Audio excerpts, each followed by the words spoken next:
പുതുവർഷത്തിലെ നിശ്ചയങ്ങൾ നടപ്പിലാക്കാത്തത് എന്തേ എന്ന് ചോദിച്ച സ്റ്റാറ്റസ് വീഡിയോ കണ്ട് പലരും കമൻറ്റ് ചെയ്തു. പരിശ്രമിക്കാഞ്ഞിട്ടല്ല, നടപ്പിലാകുന്നില്ല. നിങ്ങളൊട്ടും ഇതിൽ ദുഃഖിക്കേണ്ടതില്ല. കാരണം ഇതത്ര എളുപ്പമായിരുന്നെങ്കിൽ ഒരുപാട് പേരിത് ചെയ്യുമായിരുന്നു.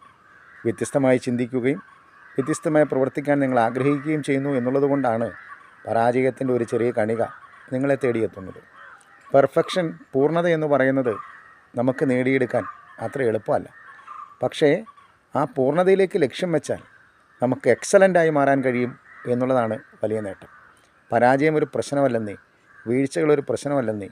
പരാജയങ്ങളും വീഴ്ചകളും സംഭവിക്കുന്ന സാഹചര്യങ്ങൾ നാം സൃഷ്ടിക്കുന്നില്ലെങ്കിലാണ് യഥാർത്ഥത്തിൽ നാം പരാജയപ്പെടുന്നത്. പരിശ്രമിക്കണം. പരിശ്രമം കൊണ്ട് നേടാൻ കഴിയാത്തതായിട്ട് ഒന്നുമില്ല എന്ന തത്വശാസ്ത്രം നമ്മെ ബോധ്യപ്പെടുത്തുന്നത് പരിശ്രമിക്കാതിരിക്കരുതേ എന്ന വലിയ ഉദ്ബോധനം കൂടിയാണ് എന്ന് തിരിച്ചറിയുക.